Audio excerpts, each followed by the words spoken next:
Assalamualaikum warahmatullahi wabarakatuh. Salam sejahtera untuk kita semua. Om Swastiastu, Namo Buddhaya, salam kebajikan, Shalom. Semoga kita semua selalu diberikan rezeki yang lancar, kesehatan yang baik, dan umur yang panjang oleh Sang Pencipta. Jangan lupa untuk membalas salam ini di kolom komentar. Karena dengan saling membalas salam, artinya kita juga saling mendoakan agar kita semua diberi keberkahan, kesehatan, dan umur yang bermanfaat. Terima kasih apabila berkenan membalasnya, dan selamat menikmati kisah misteri yang akan segera dimulai. Langit tampak kelabu, seolah enggan memberikan secercah cahaya kepada tanah yang akan mereka injak. Sungai lebar yang berliku-liku itu dipenuhi kabut tipis yang bergulung pelan, menyelimuti air kecoklatan yang bergerak lambat. Perahu kayu kecil yang mereka tumpangi berderit setiap kali bergoyang, seolah mengadu menahan beban.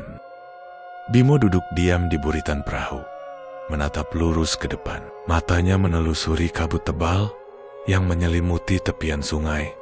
Sesekali ia melirik Sriatun, istrinya yang sedang hamil tua, yang duduk bersandar lemah di sisinya. Tangan Bimo menggenggam tangan Sriatun erat, mencoba mengalirkan ketenangan yang bahkan dirinya sendiri sudah mulai kehilangan.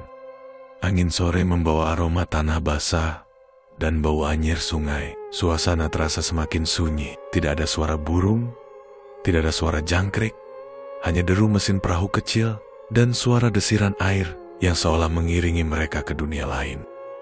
Mas, kenapa rasanya hawa tempat ini berat sekali ya? Bisik Sriatun dengan lirih. Suaranya nyaris tertelan oleh gemuruh sungai. Bimo menoleh dan tersenyum samar, berusaha menenangkan istrinya. Itu hanya perasaanmu saja, Tri. Kita sebentar lagi sampai kok. Tahan sedikit lagi ya. Namun, jauh di lubuk hatinya, Bimo pun merasakan ketidakberesan itu. Udara di sekitar mereka terasa lebih dingin dari biasanya. Kabut di depan tampak lebih tebal, seolah sengaja menutupi sesuatu yang ingin tetap tersembunyi. Setelah hampir 1 jam perjalanan menyusuri sungai, akhirnya tampak sebuah dermaga kecil dari kayu lapuk. Beberapa rumah panggung berdiri di sepanjang tepi sungai, diapit oleh rimbunnya pepohonan liar. Desa itu terlihat sepi, seperti ditinggalkan, namun bayangan-bayangan samar di balik jendela menunjukkan bahwa tempat ini belum sepenuhnya mati. Perahu mereka berhenti. Seorang lelaki tua dengan kulit legam dan wajah penuh kerut, yang merupakan pengemudi perahu, memberi isyarat agar mereka turun. Ia tidak berkata sepatah kata pun, hanya menunjuk ke arah jalan setapak yang menuju ke dalam desa. Bimo membantu Sriatun turun. Mereka berjalan perlahan di jalanan becek yang licin, diapit oleh rumah-rumah kayu tua yang catnya telah mengelupas. Dari balik celah jendela, mereka merasa mata-mata asing mengintai setiap langkah mereka. Tatapan itu dingin, kosong, seolah tanpa kehidupan. Sesampainya di rumah dinas yang telah disediakan oleh pemerintah, Bimo mengetuk pintu. Tapi tidak ada jawaban. Ia memutar kenop pintu dan mendapati pintu itu tidak dikunci. Mereka masuk dengan hati-hati.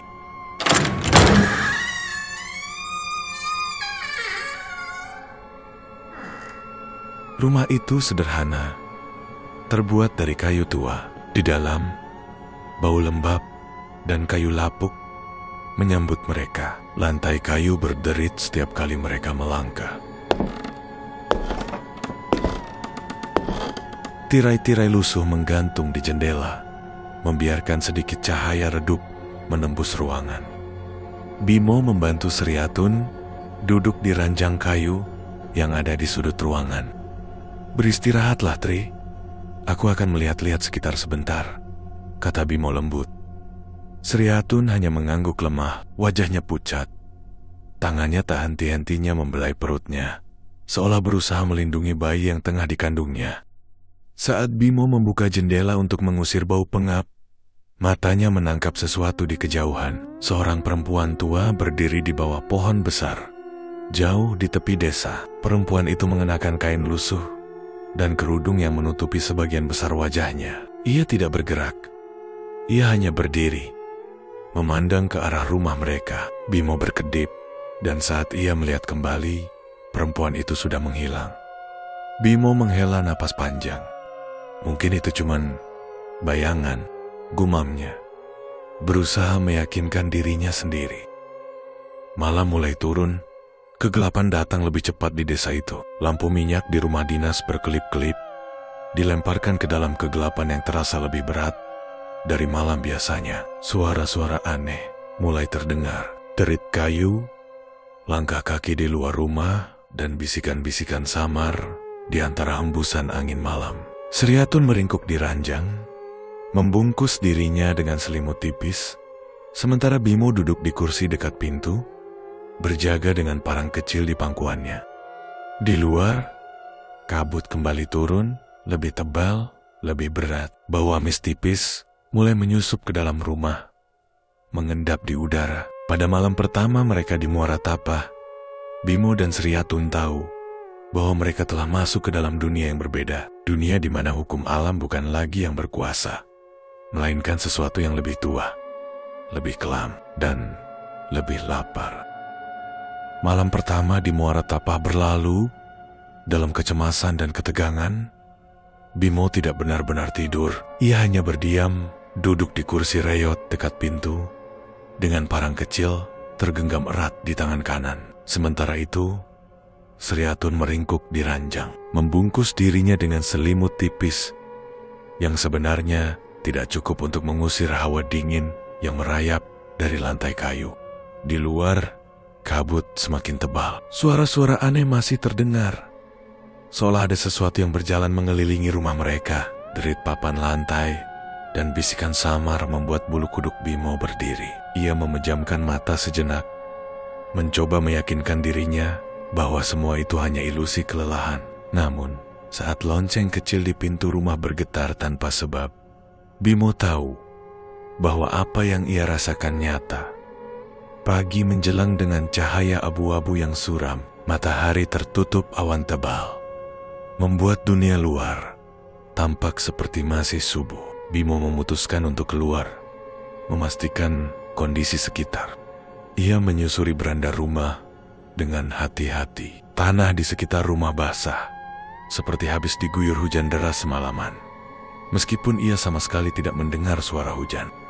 Di bawah jendela kamar, Bimo menemukan jejak aneh. Bukan jejak kaki manusia, melainkan garis-garis berlendir yang membentuk pola berputar. Seakan sesuatu dengan tubuh menjuntai telah mengitari rumah mereka sepanjang malam. Bau amis menyengat dari arah jejak itu. Bimo menggigil. Tanpa membuang waktu, ia kembali masuk ke dalam rumah dan memastikan semua pintu serta jendela terkunci rapat. Sriatun, kita harus hati-hati, bisiknya pada istrinya yang masih terbaring lemah. Sriatun hanya mengangguk pelan. Wajahnya terlihat semakin pucat. Keringat dingin membasahi dahinya. Tiba-tiba, perutnya terasa nyeri, seolah ada sesuatu yang merayap di dalam. Mas, perutku kenapa ya? Tiba-tiba kok rasanya tidak enak? Keluh Sriatun. Suaranya hampir tak terdengar. Bimo panik, namun ia mencoba tetap tenang. Aku akan cari bantuan. Mungkin ada bidan desa atau orang pintar yang bisa membantu, katanya. Dengan berat hati, Bimo meninggalkan Sriatun di rumah dan berjalan menuju pusat desa. Desa Muara Tapah di pagi hari sama menyeramkannya seperti di malam hari. Warga desa tampak beraktivitas, tetapi gerakan mereka kaku. Tatapan mereka kosong. Mereka hanya diam memandang Bimo yang sedang lewat, tanpa kata-kata dan tanpa ekspresi. Di pertigaan jalan tanah, Bimo berpapasan dengan seorang pria tua yang sedang mengikat ayam di pekarangan rumah. Bimo mencoba menyapa. Permisi Pak, apakah di sini ada bidan? Istri saya butuh bantuan. Pria tua itu hanya menoleh perlahan, lalu meludah ke tanah. Tanpa menjawab sepatah kata pun, tatapannya tajam dan penuh kebencian. Bimo merasa semakin tidak nyaman. Ia mempercepat langkah, menuju bangunan kayu yang lebih besar di ujung desa, yang tampak seperti balai warga. Namun, bangunan itu kosong. Tidak ada seorang pun di dalam. Hanya bau apek dan aroma dupa yang memenuhi ruangan. Di salah satu sudut, Bimo menemukan sesuatu yang membuat perutnya mual. Dia melihat sesajen berisi darah ayam segar dan rambut manusia yang dikepang. Ketika Bimo keluar dari balai desa, kabut tiba-tiba menebal kembali. Jalanan yang semula jelas kini lenyap dalam kabut pekat. Bimo merasa seperti terjebak dalam dunia lain. Dari kejauhan, ia mendengar suara perempuan menangis. Suara itu melengking, penuh kepedihan. Bimo berlari mengikuti suara itu, berharap menemukan pertolongan. Namun, setiap ia mendekat, suara itu menjauh, seolah-olah memancingnya masuk ke dalam kabut. Nafasnya memburu, jantungnya berdetak cepat. Di tengah kabut, sosok perempuan muncul, tubuhnya kurus, rambutnya panjang acak-acakan, wajahnya tertutup kain hitam. Ia berdiri membelakangi Bimo, merintih lirih. "Bu, tolong, istri saya butuh bantuan," teriak Bimo sambil berlari mendekat. Namun, sebelum ia bisa menyentuh perempuan itu, sosok tersebut menoleh perlahan. Apa yang dilihat Bimo membuat darahnya membeku. Wajah perempuan itu kosong, tanpa mata, tanpa hidung, hanya mulut besar yang menganga, penuh dengan taring-taring kecil yang meneteskan darah. Bimo berteriak dan mundur. Sosok itu meluncur ke arahnya dengan kecepatan tak wajar, namun dalam sekejap, menghilang begitu saja dalam kabut. Dengan tubuh gemetar, Bimo kembali berlari ke arah rumah. Ia harus segera kembali ke Sriatun. Sesampainya di rumah, ia menemukan pintu depan terbuka sedikit. Parang di tangannya terangkat refleks. Ia mendorong pintu perlahan. Di dalam, suasana terasa lebih dingin, lebih berat. Sriatun tidak ada di tempat tidur. Bimo, apa itu kamu? Suara Sriatun terdengar dari kamar mandi kecil di belakang rumah. Bimo berlari ke arah suara itu. Ia menemukan istrinya terduduk lemah di lantai kamar mandi dan sedang menangis. Ada sesuatu. Tadi ada yang mengetuk jendela. Mas, aku takut. Bimo memeluk istrinya erat. "Tenang, aku sudah ada di sini. Jangan takut," katanya sambil menahan ketakutannya sendiri. Malam itu, mereka mengunci semua pintu dan jendela dengan rapat. Namun, teror tidak berhenti. Menjelang tengah malam, suara ketukan kembali terdengar. Kali ini lebih keras, lebih mendesak. Ketukan itu tidak hanya di jendela, tetapi juga di pintu, di dinding, bahkan di atap. Di sela-sela suara ketukan itu, terdengar suara lain. Suara dengusan berat, seperti makhluk lapar yang mengendus-endus dari balik tembok. Sriatun meringkuk ketakutan di pelukan Bimo. Bimo memeluknya erat, memejamkan mata, berharap semua itu hanyalah mimpi buruk. Namun, ia tahu, Muara Tapah tidak pernah membiarkan tamu-tamunya pergi begitu saja. Malam semakin dalam, ketukan aneh di pintu dan jendela tak kunjung berhenti, seolah-olah makhluk di luar sana semakin tak sabar menerobos masuk. Bimo memeluk Sriatun erat di sudut ruangan, mencoba menjadi perisai bagi wanita yang sangat ia cintai. Parang kecil masih tergenggam di tangannya. Meskipun di lubuk hatinya, ia sadar betul, benda itu takkan cukup untuk melawan teror yang mengintai mereka. Di antara suara ketukan, Bimo mulai mendengar bisikan-bisikan aneh. Bisikan itu datang dari segala arah, dari sudut-sudut gelap rumah, dari sela-sela papan lantai, bahkan dari balik dinding tipis. Pergi dari sini atau mati. Serahkan darahnya. Bimo merinding, ia menatap Sriatun, yang wajahnya kini sepucat mayat. Nafas istrinya tersengal-sengal, keringat dingin mengalir deras dari pelipisnya. Mas, seperti ada sesuatu yang ingin keluar dari tubuhku. gumam Sri Atun. Matanya menatap kosong ke langit-langit. Bimo panik.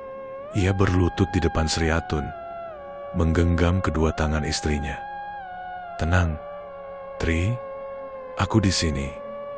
Semua akan baik-baik aja. Namun saat itu juga terdengar suara keras dari atap, seperti sesuatu yang berat mendarat, lalu merayap perlahan di atas rumah.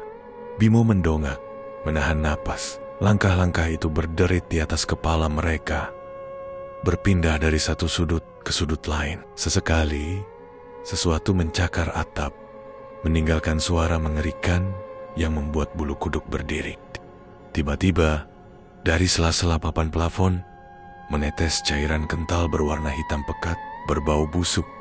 Cairan itu jatuh tepat di tangan Bimo, membuatnya terlompat kaget. Ia menatap ke atas. Dari celah-celah kayu, sesosok wajah mengintip. Wajah itu mengerikan, dengan mata merah menyala dan senyum lebar penuh gigi runcing. Bimo menarik Sri Atun berdiri. "Kita harus keluar dari sini," serunya. Mereka menerobos keluar dari rumah ke dalam kabut malam yang dingin dan berat. Kabut kini begitu tebal, hingga sulit melihat lebih dari 1 meter ke depan. Suara-suara aneh mengelilingi mereka, berbisik, tertawa, menggeram.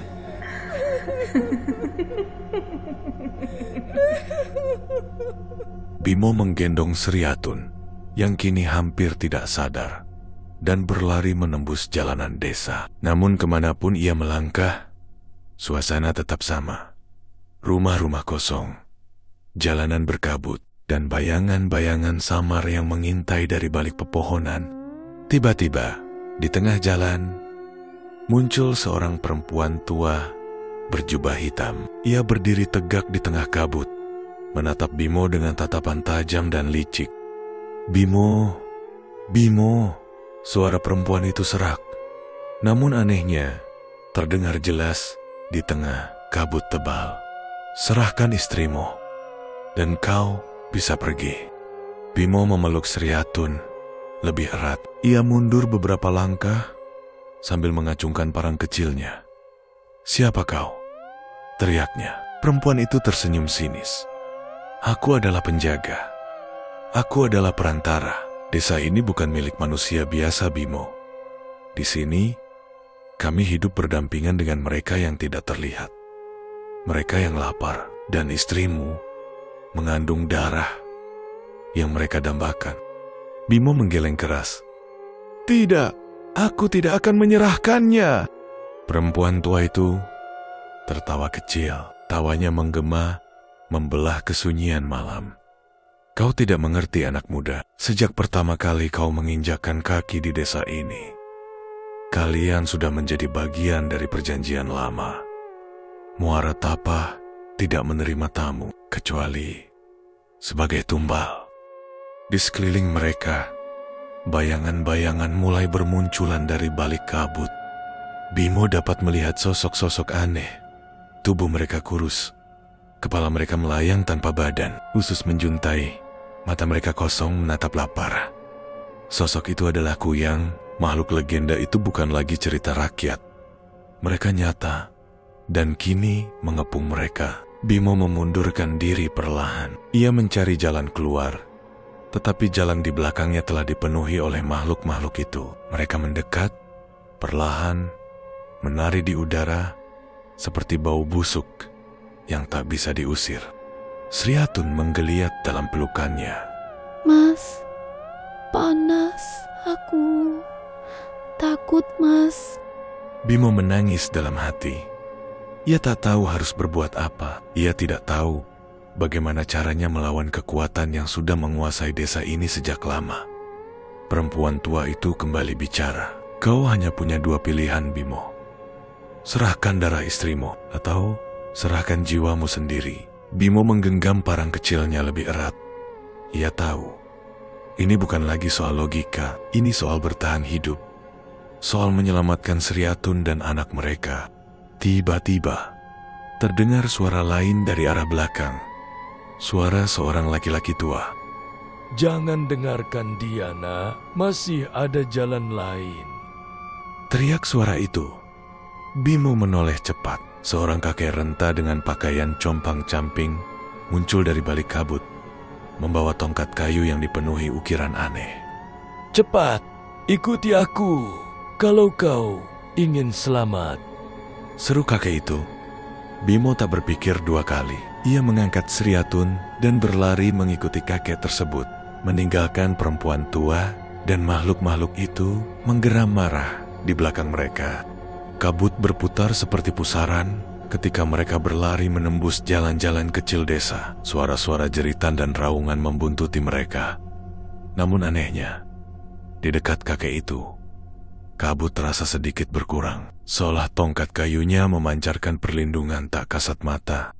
Mereka tiba di sebuah gubuk kecil di tepi sungai. Kakek itu segera menutup pintu dan mengunci semua jendela dengan rantai besi. Napas Bimo terengah-engah. Ia menurunkan Sri Atun di atas lantai kayu yang dingin, lalu menatap kakek tua itu dengan pandangan penuh tanya. Siapa? Siapa kau? Tanya Bimo. Kakek itu duduk di sudut, menyalakan seikat dupa aneh yang asapnya berputar seperti ular. Namaku Mbah Darmo. Aku satu-satunya yang tersisa yang menolak menjadi sekutu iblis di desa ini. Jawabnya pelan. Bimo menatap kakek itu dengan mata penuh waspada. Muara Tapah telah lama menjalin perjanjian dengan Kuyang dan makhluk-makhluk iblis. Setiap beberapa tahun, mereka membutuhkan darah suci, darah dari wanita hamil, untuk memperpanjang hidup mereka. Lanjut Mbah Darmo. Bimo menelan ludah, mencoba mencerna kata-kata itu. Dan kini, istri dan anakmu menjadi incaran mereka, kata Mbah Darmo sambil menatap Sri Atun. Di luar, suara dentuman keras terdengar. Gubuk kecil itu berguncang, dan jeritan-jeritan liar kembali menggema di kegelapan. Teror belum berakhir. Pertarungan mereka baru saja dimulai. Gubuk kecil itu bergetar hebat. Dari luar, suara raungan, ketukan, dan gemuruh terdengar bertubi-tubi. Seolah-olah ribuan makhluk buas tengah mengepung mereka. Kabut berputar liar di sekeliling gubuk, menimbulkan pusaran kecil yang memekakan telinga. Bimo menahan Sri Atun dalam pelukannya. Sementara, Mbah Darmo berdiri di tengah ruangan, menancapkan tongkat kayunya ke lantai. Asap dupa dari tongkat itu kian menebal, membentuk semacam pelindung tipis yang menghalau makhluk-makhluk jahat di luar. Pegang dia erat-erat. Apapun yang terjadi, jangan biarkan dia tersentuh, perintah Mbah Darmo dengan suara tegas. Bimo mengangguk cepat. Sri Atun yang masih setengah sadar menggigil hebat. Sesekali tubuhnya melengkung, seolah ada sesuatu yang mencoba merobek dirinya dari dalam. Darah anakmu, darah istrimu, itulah yang mereka inginkan. Jika mereka berhasil, bukan hanya kalian yang binasa, tapi desa ini akan kembali jatuh lebih dalam kepelukan iblis. Lanjut Mbah Darmo. Tiba-tiba, dinding kayu gubuk itu retak. Sebuah cakar hitam, panjang dan berlendir, menembus dari luar, meraih ke dalam. Bimo berteriak kaget. Tanpa berpikir panjang, ia menebas cakar itu dengan parang kecilnya. Cakar tersebut terpotong, mengeluarkan cairan kental berwarna hijau busuk yang segera melelehkan kayu di sekitarnya. Suara jeritan nyaring terdengar dari luar, membuat tanah di bawah mereka bergetar. Mbah Darmo bergerak cepat. Ia mengambil segenggam abu hitam dari kantung kain di pinggangnya, lalu menaburkannya ke sekitar ruangan, membentuk lingkaran perlindungan.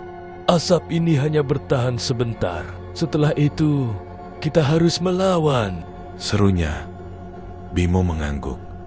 Meskipun tubuhnya bergetar hebat, ia tahu mereka tidak punya pilihan lain. Bertahan atau mati. Pintu depan akhirnya hancur. Makhluk pertama menerobos masuk. Sosok Kuyang mengerikan, kepalanya melayang dengan rambut kusut panjang. Organ dalam menjuntai dari leher terpotongnya. Mata makhluk itu merah menyala, menatap Sri Atun dengan kelaparan tak terkendali. Tanpa ragu, Bimo maju. Ia mengayunkan parang ke arah kuyang itu. Namun makhluk tersebut bergerak cepat, menghindar seperti angin, lalu melesat ke arah Sriatun. Dengan sigap, Mbah Darmo mengayunkan tongkatnya, menghalau kuyang itu dengan kilatan api kecil yang menyembur dari ujung tongkat. Kuyang itu meraung marah. Tubuhnya berputar di udara, lalu melesat kembali ke kegelapan luar. Namun, belum sempat mereka bernapas lega, 3 makhluk lain menyusul masuk. Masing-masing lebih mengerikan daripada yang pertama. Tubuh mereka berlendir, wajah mereka hancur, dan tangan mereka berubah menjadi cakar-cakar mematikan. Bimo bertarung habis-habisan. Parangnya berayun ke segala arah, mengenai beberapa makhluk yang terlalu dekat. Setiap kali parang mengenai tubuh mereka, darah hijau menyembur keluar, membuat lantai kayu menjadi licin dan licik. Di sisi lain, Mbah Darmo melantunkan mantra kuno. Suara gumamannya berat dan bergema, menciptakan getaran aneh di udara. Setiap kali ia mengangkat tongkatnya, semburan api kecil atau sembilu angin menghantam makhluk-makhluk itu, membuat mereka mengerang kesakitan. Namun jumlah mereka terlalu banyak. Dari luar, sosok perempuan tua berjubah hitam muncul, berdiri di ambang pintu gubuk. Ia tersenyum keji, matanya memancarkan kegelapan yang menakutkan. "Serahkan dia, atau kalian semua akan mati," katanya pelan. Namun suaranya memenuhi seluruh ruangan. Sriatun mengerang keras, perutnya berdenyut hebat, seperti ada sesuatu yang berusaha keluar paksa dari dalam dirinya. Bimo menoleh ke Mbah Darmo, putus asa. "Apa yang harus kami lakukan?" teriaknya. Mbah Darmo menggertakkan giginya. Kita harus memutus ikatan mereka sebelum mereka mengambil nyawa istrimu. Tanpa menunggu lagi, Mbah Darmo mengambil sebilah belati pendek dari dalam jubahnya. Belati itu berkilauan aneh di bawah cahaya remang-remang. Di permukaannya terukir simbol-simbol kuno. Kau harus menusuk tanah tepat di tengah ruangan ini. Di bawah rumah ini ada pintu. Pintu yang menghubungkan dunia kita dengan dunia mereka. Segel itu harus dihancurkan, kata Mbah Darmo sambil menyerahkan belati itu pada Bimo. Bimo menggenggam belati itu dengan tangan gemetar. Sementara makhluk-makhluk itu menyerbu masuk semakin banyak, dan perempuan berjubah hitam itu mulai melantunkan mantra mengerikan. Bimo berlutut di tengah ruangan. Ia menancapkan belati itu ke lantai kayu. Seketika, bumi berguncang hebat. Tanah di bawah mereka retak, dan cahaya merah darah menyembur keluar dari celah-celahnya. Teriakan-teriakan makhluk-makhluk itu menggema, melengking, penuh kemarahan. Perempuan berjubah hitam meraung, tubuhnya mulai menghitam dan retak seperti kaca pecah. Namun segalanya belum berakhir. Dari dalam celah retakan itu, sosok lain mulai muncul lebih besar, lebih mengerikan. Sebuah kepala raksasa dengan mata kuning membara dan gigi tajam runcing mendorong dirinya keluar dari tanah. Aura jahatnya memenuhi seluruh ruangan, menyesakkan dada, membuat Bimo hampir pingsan karena ketakutan. Mbah Darmo berdiri tegak. Meskipun tubuhnya goyah, ia mengangkat tongkatnya tinggi-tinggi dan berteriak, "Dengan darah dan jiwa, kami menolak ikatan ini. Dengan kekuatan leluhur, kami memutus perjanjian iblis ini." Cahaya putih menyilaukan, memancar dari tongkat Mbah Darmo, menghantam kepala raksasa itu. Makhluk itu meraung, tubuhnya mencair, berubah menjadi lumpur hitam yang mengepul panas. Satu persatu, makhluk-makhluk kuyang juga menjerit kesakitan. Tubuh mereka meledak menjadi gumpalan asap hitam yang segera lenyap dalam kabut. Perempuan berjubah hitam adalah yang terakhir.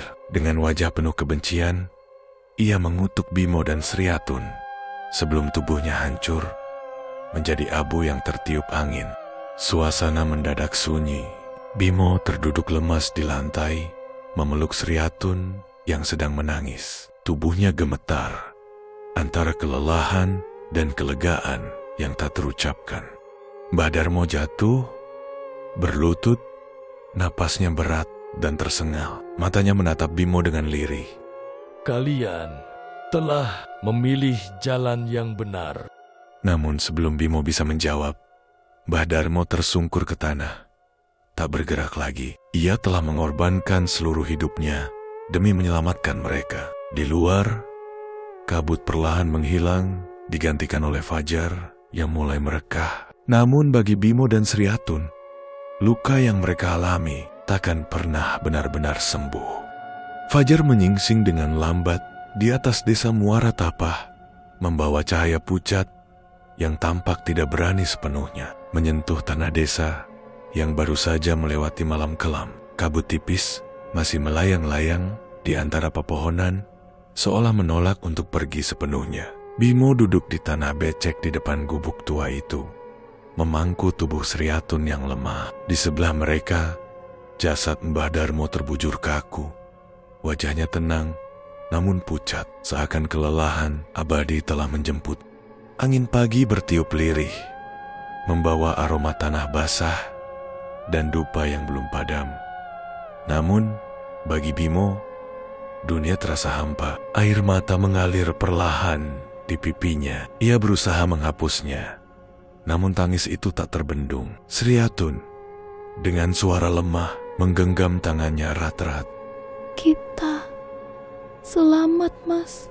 Gumam Sri Atun.